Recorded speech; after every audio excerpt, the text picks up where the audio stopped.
Being healthy, exercising. Okay. Those are all except maybe the having a hot body. Those were good. It's a state or condition of being physically sound and healthy as a result of exercise and proper nutrition. And very, very general.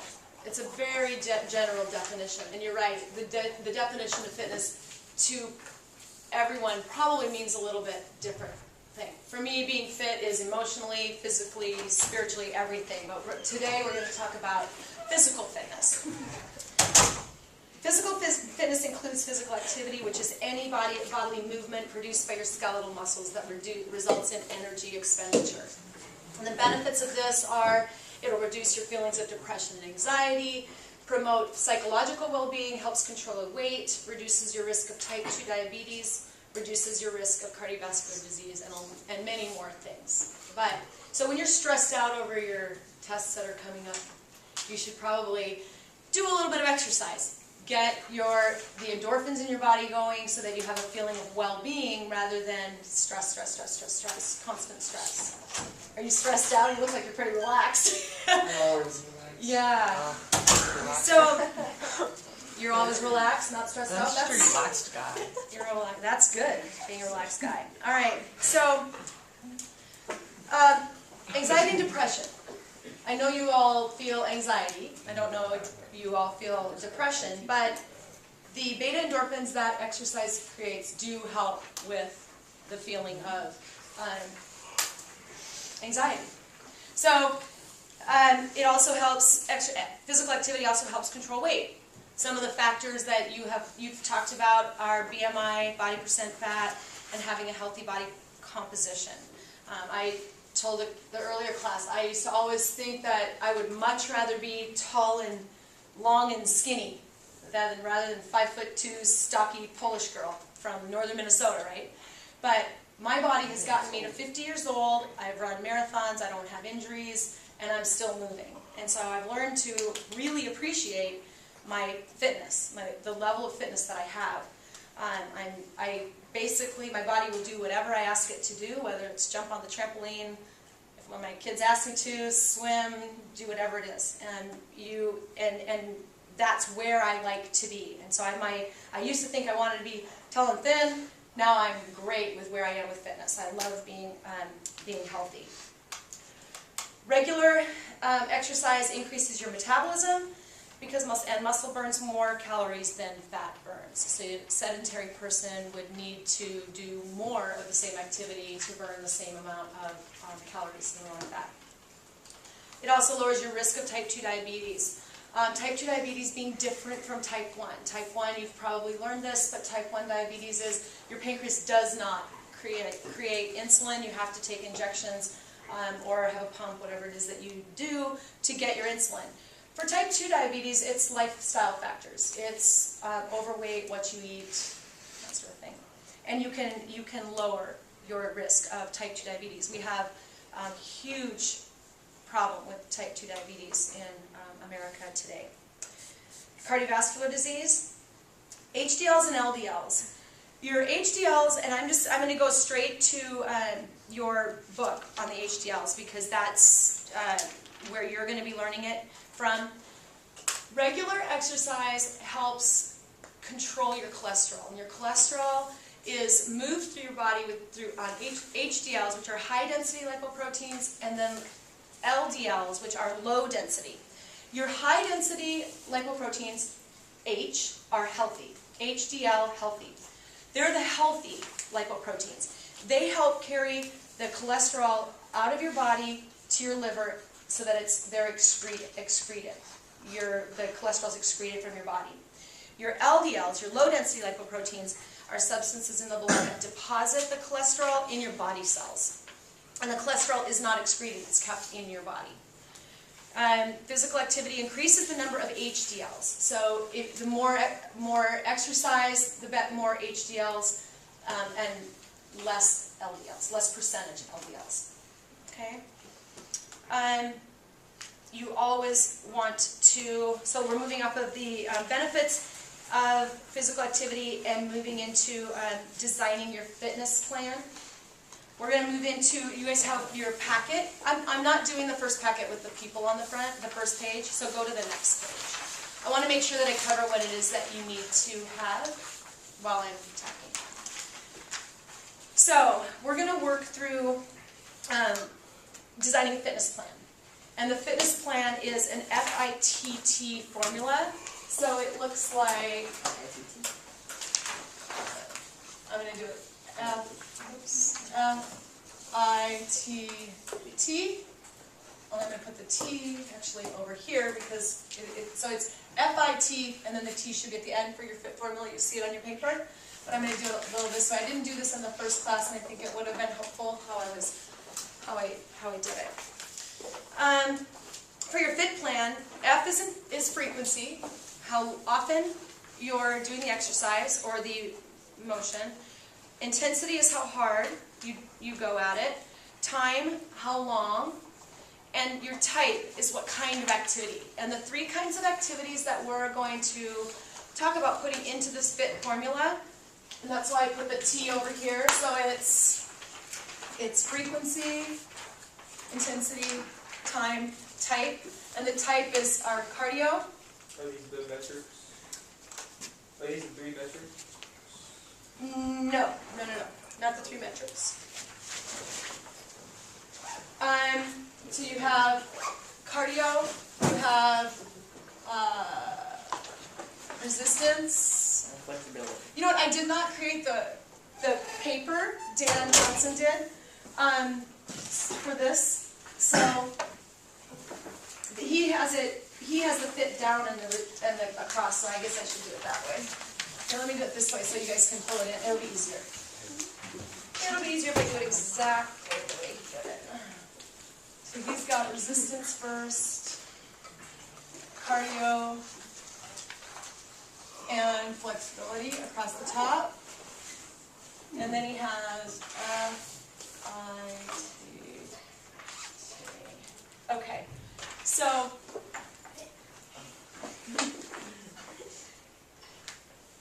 sorry about that. So you're using your fit formula, your frequency. We're going to move into, you need to always, before your fit plan, you always need to have a warm-up and a cool-down. Okay? And this is on one of your sheets. The benefits to your warm-up are that your muscles will work better, and they both, pretty much your warm-up and your cool-down, make your muscles work better. When you're warming up, the synovial fluid, which your body creates, it lubricates your joints and the muscles, and it makes them work. The what? Synovial. Wait, which is? Excuse Are me? we on the first one for benefits to warm up? What are some benefits to warm up and one the second one? Yeah. And the first one was muscles work better. Yeah. Okay, so So no. the benefits to your warm-up and your cool-down, for me, and like I said, I didn't create the video. For me, the benefits to warm-up and cool-down will be included in your warm-up and your cool-down. So the muscles work better in your warm-up. So you warm up. If you don't warm up before you just go, are any of you guys runners, sprinters, okay. If you didn't warm up and you just bolted out to run a race, Like pull muscles. you'd pull muscles or something, right? Your muscles just don't work as well. So they work better. The synovial fluid lubricates your joints, so your joints don't get pulled. You'll hear, like around your knees, you hear a lot of ACL pulls, that type of thing. And it enhances your performance in your warm-up, so you can run faster. You've already warmed up. You've been, and a lot of different sports, you'll almost warm up more than your race. You warm up 5 to 10 minutes, but your race is less than that. It's a minute long, 2 minutes long, something like that. Cool down. Your body returns to normal, so you need to get your body back down to normal. It has the long-term benefits.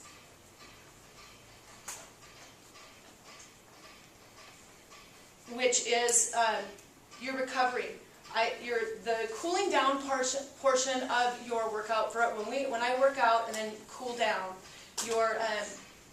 your recovery rate gets less and less, and is the less time that it takes to get down to your recovery, the better shape you're in, fitness level you'll have. And you'll have less injury. And I'm kind of skipping around because I want to make sure you get this paper filled out. You always want to warm up and cool down. Your warm up should be 5 to 10 easy minutes to get your blood flowing.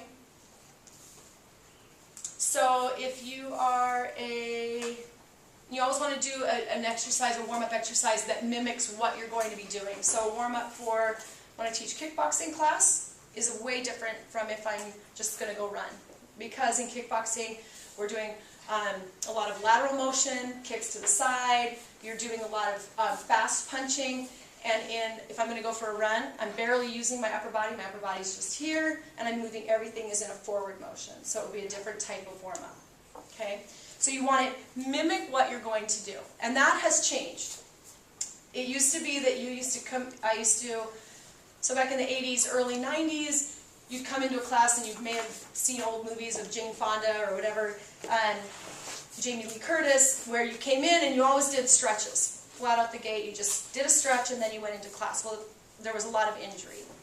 You need to warm up what you're going to be using in the activity that you're doing. So if you're a basketball player, your warm-ups would include some jumping, they would some running forward, there's a lot of pivoting, lateral motion, you'd want to imitate those motions, okay? And that's true for any sport that you're doing. A lot of them are, kind of the same, but you want to make sure that if you're doing something different, that you warm up mimicking that motion. The cool down again is 5 to 10, same thing, 5 to 10, but you're reducing your motion. So you're going from, say, a kickboxing class, you're doing squat, kick, you've done a whole bunch of them, you're dying tired, you need to bring your heart rate down. You bring yourself down to small punches, you're not punching hard, you're not punching fast, but you're still punching, and then you bring it down to you're not punching, you're just stepping side to side, and then you go into your stretch. Now, when you're stretching, you want to make sure that you're holding stretches 15 to 30 seconds, that you aren't ballistic stretching. Ballistic stretching is bouncing. And again, used to be that you'd bounce down on a stretch and people thought that would get you a better stretch. It doesn't. You need a static stretch. Static stretch is taking a stretch out to where you can feel some discomfort, you're stretching, but you're not in pain. So don't ever have anybody press you down as far as they possibly can or lay on you to get your stretch further. It's not good for your muscle. It'll snap back. It needs to go to discomfort, but not to pain. Does anybody have questions yet? I'll go through my presentation and then we'll make sure that we have everything filled in, okay? Because it'll be easier than me jumping around to make sure I've got it all. So, working in cardio, there's two types of cardio, and cardio is cardiovascular exercise. Your heart's a muscle. It beats a lot of blood. Even at resting, it's pressing blood through your system all the time, and it needs to be strong. If it's not strong, you probably all have either maybe grandparents or someone you know that doesn't have as strong of a heart, and they just can't do as much. They can't get as much oxygen into their blood. They can't. It won't pump as hard, and so they can't do the physical activity until they either build it. They need to build up their muscle. So you need to build up your muscle and make it strong, your heart muscle. And you do that with cardiovascular exercise. There's two different types. There's aerobic and anaerobic. Aerobic exercise, and spelling aerobic is A-E-R-O-B-I-C. Aerobic exercise. And aerobic exercise is using large amounts of oxygen. Is this aerobic or anaerobic? Sorry. Aerobic. Oh, okay. Yeah, aerobic is with oxygen. It doesn't mean literally with oxygen and anaerobic without oxygen. You're still, you're breathing through the whole thing, but the aerobic exercise is your body moving large amounts of oxygen through your system, through your body, for a sustained period of time. It's long endurance type exercise. So it's running the 10K, swimming swimming in the pool 25 laps, whatever it is. It's not the short sprints. Anaerobic exercise is your body burning, instead of burning fat stores for aerobic exercise, and I'll clarify this out a little bit more. It burns sugars and it burns your lactic acids to get the energy that it needs to perform the sprint, the fast motion.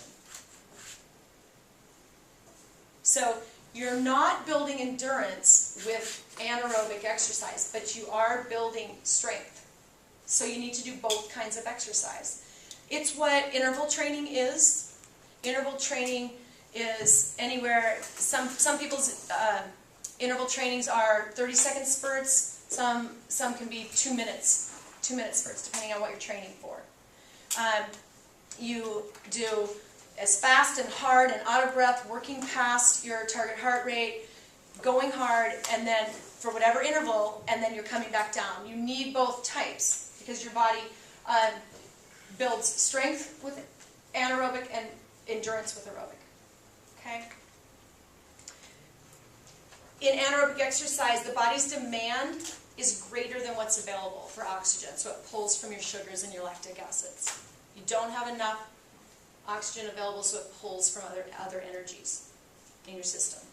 Okay, so in the cardio section of your FIT plan, you want to go 3 to 5 times a week, so 3 to 5 days a week. So you're on my training plan, cardiovascular F, how many days a week? 3 to 5 on cardio. And you want to go at intensity of 60 to 80 of your max heart rate. Now, you guys haven't done target heart rates in here. So I'm going to pull from, this is my ACE manual, American Academy of Council on Exercise, American Council on Exercise. And to get your target heart rate, and you have it on the back, this Carbonin formula.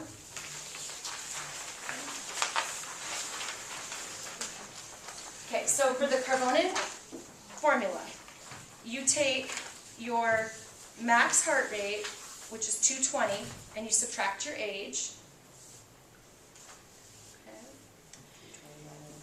And you subtract your resting heart rate. So you need to know your resting heart rate to figure out your target heart rate.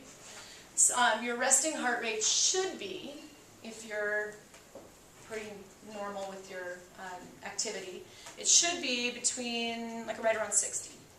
60 to 70. So you subtract it by your age, and then what do?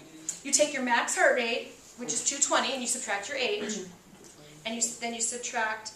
So in this book, it has a 38-year-old is 182 because it figures you're older. So you take your maximum heart rate, which is 220, and you subtract your age out, and you minus your resting heart rate. So you'd have to know your resting heart rate. The better shape you're in, the lower your resting heart rate.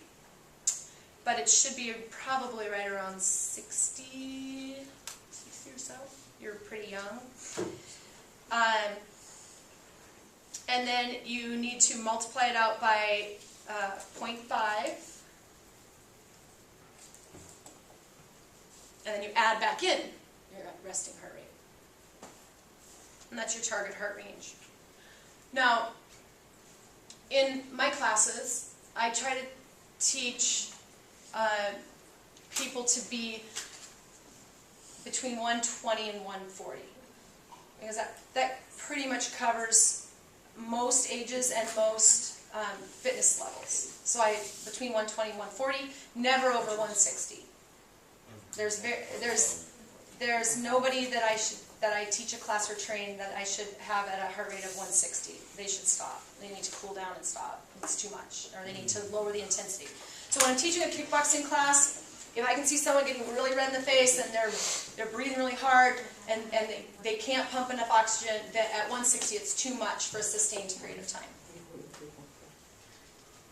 Oh, and you have You have a chart. You guys can just look in your chart. That's just as, that's probably, it's easier than doing the carbonin, but you might need to know that for the test, the carbonin. So, I don't know. Okay, so that's your frequency, intensity, and then time, 30 minutes. Now, in the early stages of fitness classes and working out, which was really, it was really the beginning of the 80s when that all started. Instructors became certified. It was 30 minutes or don't do it. So it's a waste of time. Well, that is not true today. With all the research that we've done and where we've progressed as a society, if you can do a 10-minute walk at your lunchtime or go down and do 10 minutes on, I don't know, the treadmill or the elliptical, whatever it is that you could do between classes, just to get moving, get some energy, get going, and then you can do 10 minutes in 2 other times in a day, 3 10-minute segments in a day is considered cardio exercise for fulfilling the 1 day a week. You can break it up. That they've probably the last 5 years have found more and more research on that it's just as good as for building your heart. Okay, and it'd get you going. If you guys have 30 minutes and you're just gonna hang around and do nothing, maybe eat I don't even know what's in the cafe. There's good stuff in the cafe now, but just go down and get on a treadmill for 10 minutes. You're not going to get all sweaty in 10 minutes, but it would help you, help with your focus, just help with your energy. And I actually think that working out makes people happy. So that's just my thing. I think that people who are sedentary, they get kind of crabby. If you move around and do something, you tend to be happier. Because it gets you moving. And you feel good about yourself. I think that there's a lot to the psychological aspect of working out and feeling better about yourself and who you are.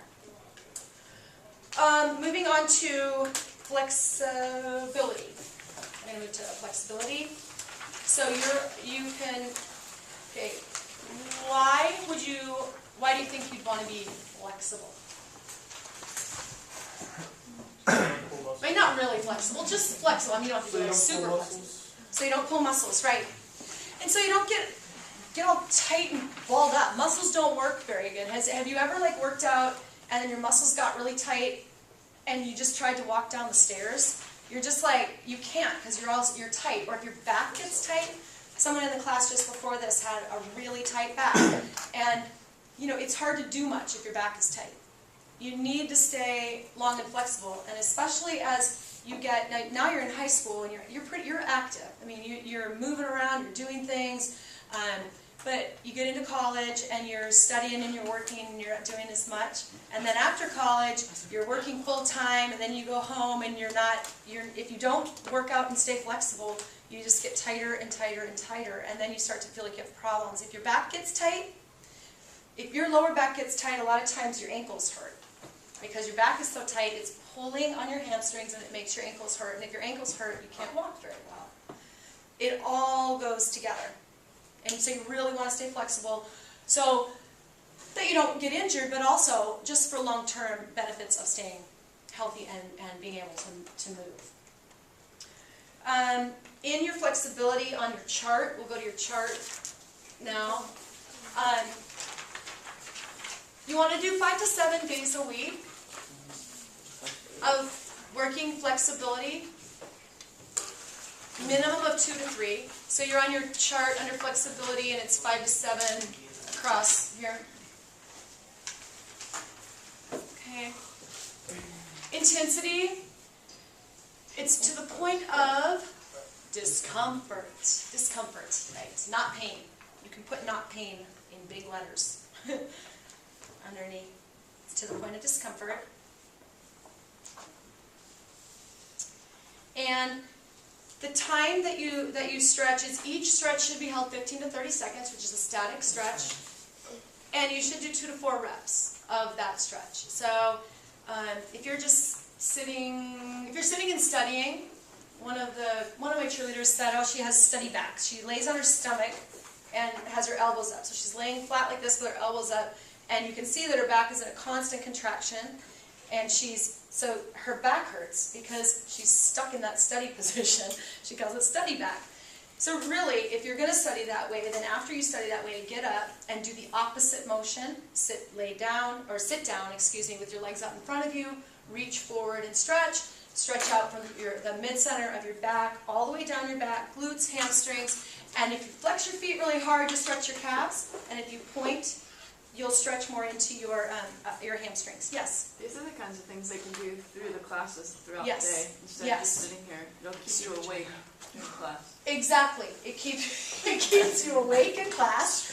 You truly can. And I don't know all the teachers, but especially in this class, she would probably love if you would stretch.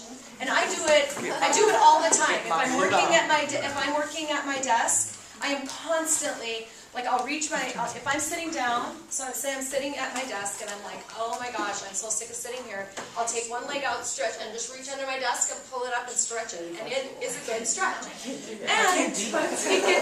And it gets you moving, right? Can you guys even do that? No, Yeah. I can't do that. My So legs stand are longer than my arms.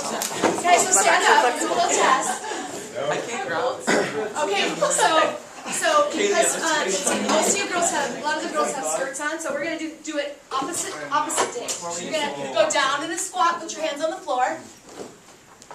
Okay? I can't even go this far. Yes, you put your hands on the floor. Now, press your heels to the floor. Up, hands stay down. Hands stay down. Press your heels down. And then straighten your legs slowly.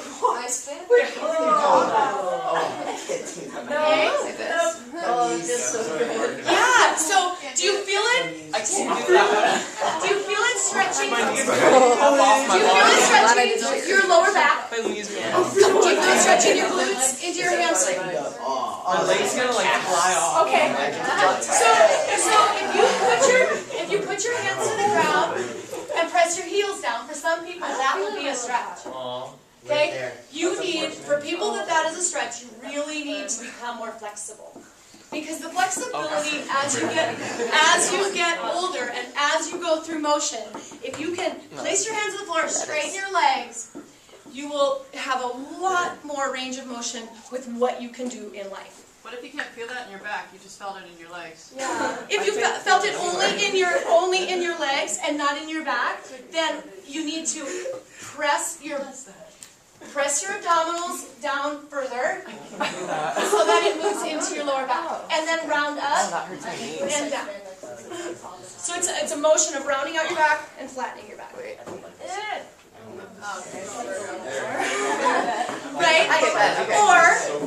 Or if you put your leg up and stretch forward this time. And I'm sitting down. Okay, do it. So yeah. So right now, so you can have a seat. So during class, My legs are longer than my arms. so as you can see, there's all different levels of flexibility, right? The more flexible you are to a natural position, the better. There are people who are crazy flexible, right? They're crazy flexible. They can wrap their feet around their head, or they can do whatever. Nobody has to be there. Nobody has to be that flexible, but unless you specifically need that flexibility. But flexibility long term for life makes a huge difference. Okay?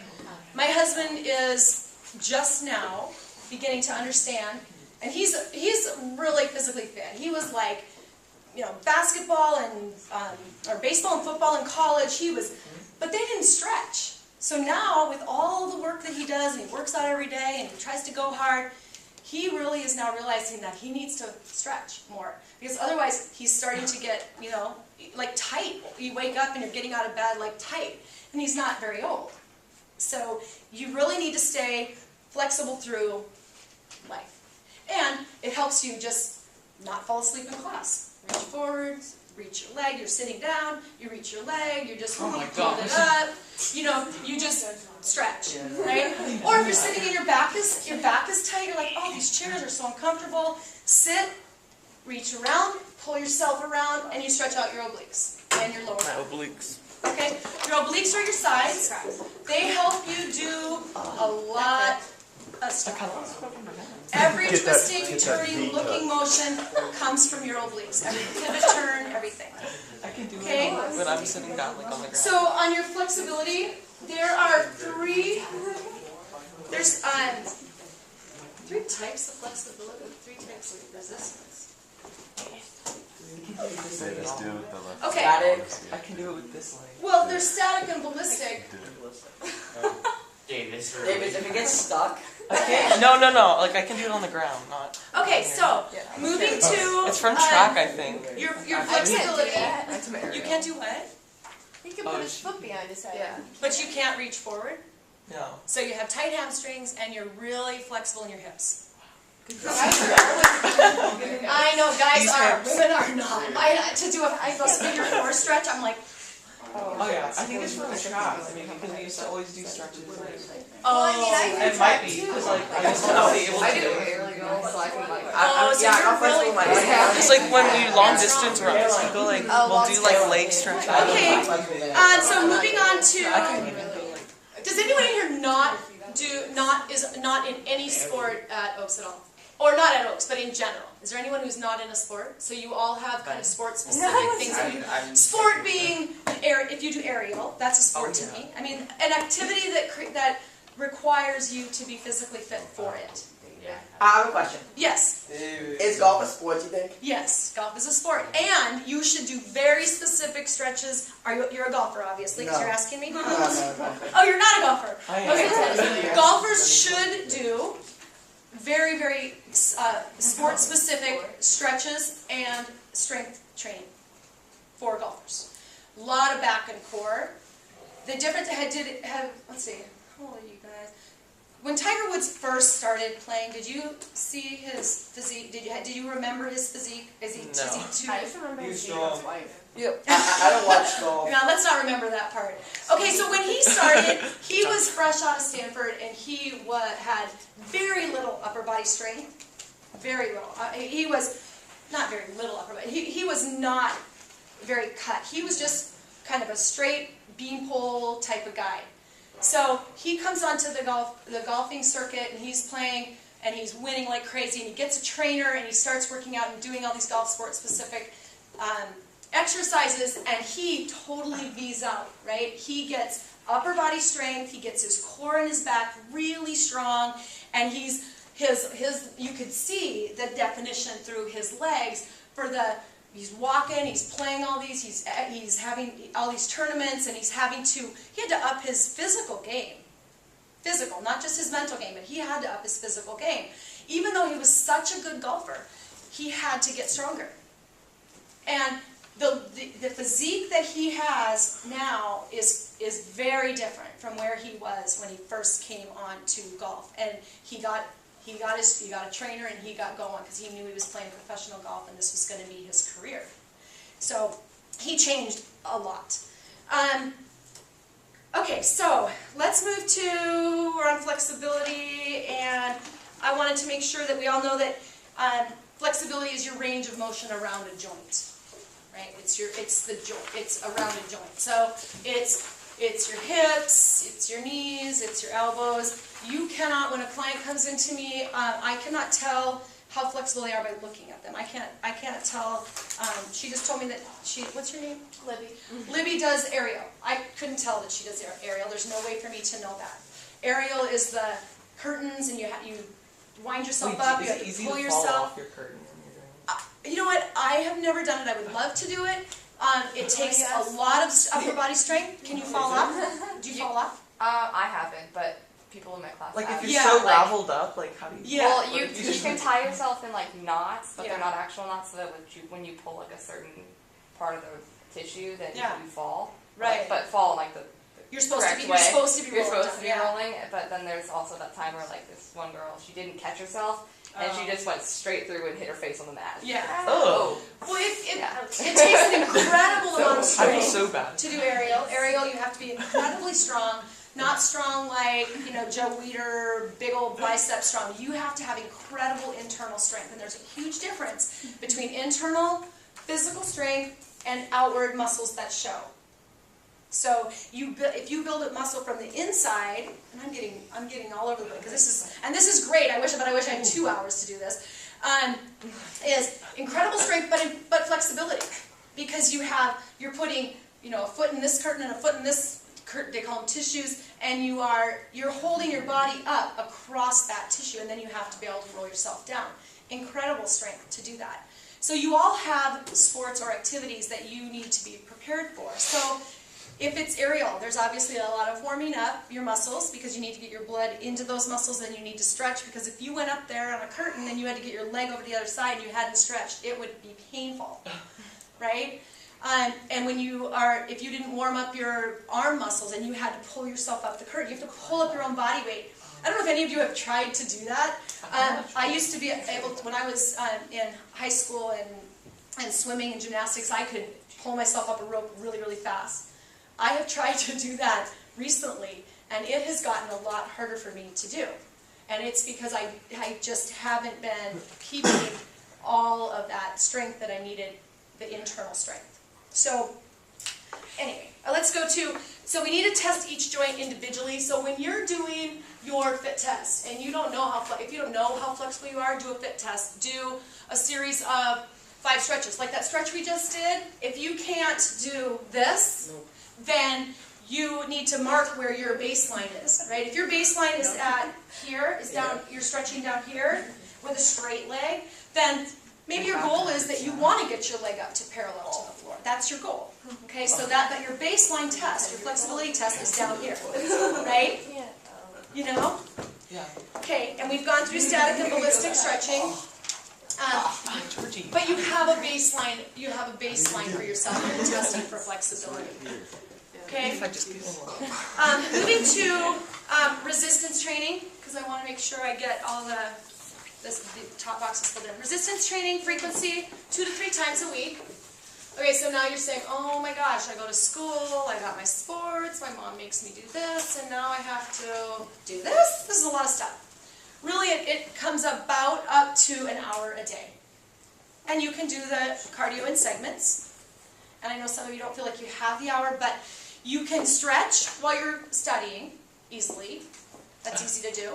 And before you go to bed, if you stretched and you did it separate from, if you did your stretching separate from your cardio and your resistance training, you even can do resistance training while you're studying. And my family thinks I'm insane, because when I watch television at night, I like some of those CSI shows, I'm always stretching, or I'm doing planks, or I'm doing V-sits, or I'm doing something, because if I haven't done it that day, I want to make sure that I do it. And for my stretching, I'm doing it because I don't want to be tight in the morning. I don't want to be sore in the morning when I get up. So you can do, while you're studying, you can do planking, you can do V-sits, you can stretch always. You can always stretch while you're studying. You can do your arm stretches, your obliques, hamstrings, hip flexors. You always want to stretch out your hip flexors. If you're stretching your hamstrings, stretch your hip flexors. Your hip flexors, with every step you take during the day and every motion you make forward, your hip flexors have to work. And when they are tight, it is really hard on your hamstrings. It's always the opposing muscles. So on resistance, there's a concentric move and an eccentric move. Your concentric is the flex, and the eccentric is away. So depending on the motion that you're making, you're doing, if it's a bicep curl, concentric, eccentric. And there are 3 types of resistance. Okay, there's isometric, which is there's no movement in the muscle, you're just holding. So that's a plank. That's a Pilates V-sit. If you keep the V-sit, V-sits are, I know you're videotaping this, I really don't want this on video, Oh no, but it's not on. it isn't? Okay. No. It's, V-sits are here. No, there would be an orange go. So you're just holding it, Oh. your abdominals are having to hold, and you are just holding it. Yeah. Right? Wow. No motion. How do you do? So that's a V-sit. No. That's I don't even want to isometric. attempt to do that. Planks are isometric. Side planks, isometric. Or any hold. So your muscle's not moving to make the motion. You are just holding. Okay? Your Yeah, in my seat. isotonic is muscles moving against resistance. That's your push-ups, weightlifting, Can you do it? No. Libby can. Yeah. Yeah. So that's your muscle moving against resistance. So it's like I said, weightlifting, push-ups, all of those things that you're thinking of. Isokinetic is resistance through your full range. Now, the books say, and I'm not saying the books are wrong, but the books say that there's special equipment to make isokinetic motion, and I really think that if you take free weights, or if you take the machines down in the gym that help you, they have the pulleys, you don't need a special machine to make something isokinetic. You can always take this water bottle if you wanted to, and make the motion down, I'm working, and then working by going slow enough, coming up, away from your body. So it's not being like, I'm not just sitting there doing this. But if you took your arm out and you just did a motion up and then you controlled it coming down, or isokinetic, I think, is like a lot of stuff in Pilates where I did that V-sit. If I moved my right leg, I'm up in my V-sit, I do my right leg down, and then I bring it up really slowly. That's isokinetic to me. I think that you're working the muscle, your quad muscle and your hamstring on your way down. You're definitely holding your abdominals. Your isokinetic goes down, and then you have to work on the way up, or your leg's not coming up. Okay? So those are the three ISO words for your resistance. In resistance training, there's muscular strength, which is the amount of force a muscle can produce in a single effort. And endurance is the ability for a muscle to continue without fatigue. So the difference between doing 1 rep at, I don't know how much you guys can do in a bicep curl, 1 rep at 90 pounds or 50 pounds or 20 pounds, whatever it is you can do, or taking a 5-pound weight and doing 20 reps or until you fatigue. Okay, it's the difference of, someone says, oh, I can bench press 350, whatever they say. Yeah, they can do it one time and it'll never happen again. But so that is strength, muscular strength. But muscular endurance would be taking 150, 200 pounds and being able to do a set of 8. Okay? So one of the things that when I was talking about heart rate and working out in your training zone, is one of the things that I do in my classes, and I think is really important, and I didn't say this in the first class, so don't put it on the test. But I do want to talk to you guys about, is there is a huge, I think that there's a big difference between a person that comes to my class or trains with me that works out like crazy and their heart rate is up to 140 and they sustain that for their 30 minutes, and then I do a test on them, and maybe they ran further, maybe they feel like they're in better shape, but when I test them a minute after we've stopped, their heart rate's still at 140. That person is not in as good of cardiovascular shape. Now maybe they're stronger and faster, but they're not in as good of cardiovascular shape as the person who a minute after is already down to 120 or 115. And that is your recovery rate. And for me, I test my recovery rate a lot. Things that can affect your recovery rate, if you're not feeling well and you've worked out, and your recovery rate might stay high, or your heart rate might stay high. But the faster your heart recovers from physical activity, hard physical activity, the better. The more in shape your heart is. The faster it can come down to resting, the better. Okay? So a quicker recovery, I think, means you're in better physical shape. Let's see. So when you fill out your training plan, and how many minutes is it, Hal? 1 minute? 24. Yeah. Oh, bummer. Okay. So the class before this, we went down in the gym and they looked at the machines and they kind of were like, oh, okay, I know what all those things are. And I didn't really have time to go through every single thing. But you have the option at this school to go down and work out in there. And Mr. Jacobson is always in there. And Dan was in there when we were in. So at this training plan, when you go through it, you'll want to first have a goal, short-term goal, preferably, and then a long-term goal.